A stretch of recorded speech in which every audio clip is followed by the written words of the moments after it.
আজকে আবারও চলে এলাম সেই আমাদের বিশেষজ্ঞ মুন্নাদা, এক সময়ের বড় খেলোয়াড় এবং এখন রেফারি এবং তার সঙ্গে সঙ্গে খেলা সম্পর্কে অনেক বিশেষজ্ঞ। এখন প্রথম প্রশ্ন আজকের বাদশাদা বনাম সাহেবদা, দুই জেলার লড়াই। বাদশা এবং সাহেব গোলকিপার। তারপর 24-এ বাদশা অনেক বড় বড় গোলকিপার, মেদিনীপুরের বুকে সাহেব অনেক বড় গোলকিপার। দুজনেই খুব ভালো প্লেয়ার। তো যেহেতু একজনকে বাঁচতে হবে, আমি সাহেবকেই দেখবো। কিন্তু গোলকিপারের কথা হচ্ছে, সাহেব কিন্তু গোলকিপার হিসেবে অনেক আগিয়ে, বল ধরা, বক্সের মধ্যে ডেঞ্জার, ওই জন্য কিন্তু বাদ থেকে বলা হয়।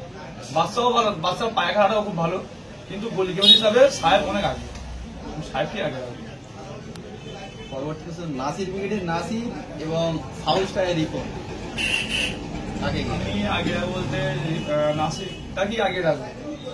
নাসিরের খেলার ধরন সম্পূর্ণ আলাদা, যেমন খেলা তৈরি করে, কন্ট্রোল করে হিট করে। আমি রিপনকে ছোট পাচ্ছি না, রিপন অনেক বড় মাপের প্লেয়ার। রিপন প্রথমে ফরওয়ার্ড খেলতো, এখন সাইড ডিফেন্স হয়ে এসছে, অনেক বড় মাপের প্লেয়ার, কিন্তু আমি নাসিরটাকে আগে রাখবো। নাসির সম্পূর্ণ আলাদা লেভেলের, বর্তমান সময় নাসির হচ্ছে একটা ব্র্যান্ড, সম্পূর্ণ আলাদা।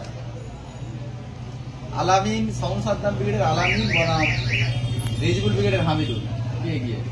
তো আলামিন আর হামিদুল্লাহর মধ্যে আলামিন আমার খুব ভালো বন্ধু, আর হামিদুল্লাহও খুব ভালো প্লেয়ার, ছেলে হিসাবে খুবই ভালো। দুজনের খেলা তো একই ধরনের, আমি তবু হামিদুল্লাহকে আগে রাখবো। তার কারণ হামিদুল্লাহ না থাকলে কিন্তু রেজিবুল্লাহ টিমটা যেন অবসরের মতো লাগে। হামিদুল্লাহ না খেললে রেজিবুল্লাহ টিমটা যেন কমজোরি বলে মনে হয়। হামিদুল কিন্তু প্রত্যেকটা ম্যাচে কন্টিনিউ গোল করার ক্ষমতা রাখে। হামিদুল না থাকলে রেজিবুল্লাহ টিমে কিন্তু ঘাটতি অনেক দেখা যায়। সোনু সাদ্দাম টিমে আলামিন না থাকলে খুব একটা ঘাটতি মনে হয় না। নিশ্চয়ই আলামিন থাকলে সোনু সাদ্দাম ক্রিকেট অনেক আগিয়ে যায়, কিন্তু হামিদুলটা সম্পূর্ণ আলাদা। হামিদুল আলাদা লেভেল প্লেয়ার, আমি হামিদুলকে আগিয়ে রাখবো। রাকি মুর্তজা ব্রিগেডের গোলকিপার আরিয়ান বনাম নন্দীগ্রাম স্টারের গোলকিপার তরুণ, কে এগিয়ে? অবশ্যই তরুণ, মেদিনীপুরের তরুণ খুব ভালো কোয়ালিটির গোলকিপার। মেদিনীপুরের নন্দীগ্রাম স্টারের মানব প্রাচীর বলা হয়, তার ওর জন্য অনেক রেজাল্ট হয়েছে। আরিয়ান জুনিয়র গোলকিপার ভালো, খুব ভালো গোলকিপার। টোটাল আমি তরুণটাকে আগে রাখি, ভালো দারুণ গোলকিপার। সোনু সাদ্দাম ব্রিগেডের ফরওয়ার্ড জয়িদা বনাম মাসুম ব্রিগেডের ফরওয়ার্ড জুলফিকার দা, কে এগিয়ে? দেখো দুজনেই তো বর্তমানে দুজনা খুব ভালো ফরওয়ার্ড খেলছে, এবং 24-এ একটা জুলফিকারের যে নামটা লাস্ট মিনিটে যেন একটা আতঙ্ক হয়ে গেছে। লাস্ট টাইম দিয়া মানে জুলফিকারকে গোল করবে। তবু আমি জয়ীদের আগে রাখবো, যেহেতু খেলাটা 5 সাইড 6 সাইড 7 সাইড হচ্ছে। মেদিনীপুরের বউ কিন্তু জুলফিকারটা খেলতে যায় না। আর জয়ীদা কন্টিনিউ সোনু সাদ্দাম টিমটা আগিয়ে নেওয়ার মূলে কিন্তু জয়ীদা দারুণ মানে ফরওয়ার্ড। প্রত্যেকটা টুর্নামেন্টে কিন্তু গোল করে যাচ্ছে, টুর্নামেন্টে ও দারুণ পারফরমেন্স করছে। আমি জয়ীদাকে আগে রাখবো।